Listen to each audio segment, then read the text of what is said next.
ең керемет жас қай жас екен деп сұрадым. Сонда ақсақал бетіме қарап отырып, 70 жас екен шырағым деді. Мен таң қалдым. Әдетте адамдар 25-ім, 30-ым, 40 жас деп айтып жатады ғой. Неге 70 жас деп сұрадым? Өксікбай ақсақалдан. Сонда ақсақал айтты: балам, жас кезде адамның бойында күш-қуат көп болады. Ол адамды әр нәрсеге ұрындырады. Сөйтіп жаныңдағы жақыныңның өмірдің қадірін білмей біраз жерге кеп қалады екенсің. 40-тан аса берген кезде балашаға үлкейеді. Елмен араласасың, біреумен тартысасың, біреумен таласасың. Абыр-сабыр өмірде жүріп тағы біраз уақытың өтіп қалады екен. Көп нәрсенің қадірін біле қоймайсың.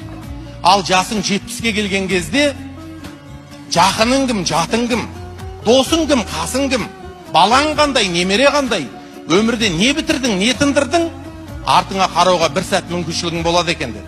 Сосын мен айттым: сіз енді 70-ті мақтап отырсыз, елдің бәрі 100-ге кел деп дұға қылады, енді 100-ге кеп қалдыңыз, неге оны ауызға алмай жатырсыз дегенде: балам, оны айтып жүрген 100-ге келмеген адамдар ғой дейді. А неге десем: балам, 70-те үйге өзің кіріп өзің шыға аласың. Барып бір сәт көршінің үйіне кіріп зиярат етіп, елге топқа бара аласың. Ал енді 90-нан асқаннан кейін топтан қала бастайсың. Сеніменен сырласатын, сұхбаттасатын, әңгімең тыңдап, өткендегі есіңде ме? Ана оқиғашы деп, ортақ бір қызық әңгімені талқылап отыратын жан қалмайды екен қасыңда.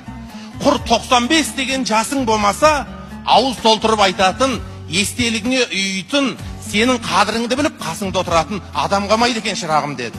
Сол кезде мен түсіндім: шіркін, 95-ке келген, кіндігінен 10 бала өрбітіп тәрбиелеген үлкен ақсақалдың сөзінен түсінгенім, дүниеде қандай биікке жетсең де, қаншама өмірдің қызығын көрсең де, соңында қасыңда сырласатын, сұхбаттасатын, қабағыңа қарайтын, сені түсінетін, сені сыйлайтын, сенің әрбір жылдарда басыңнан өткен оқиғалардың қадірін білетін, сен қандай қиыншылықтан өттің, қандай жақсылыққа қалай жеттің, соның қадірін білетін адаммен сырт сұхбаттасу ең үлкен дүние екен ғой.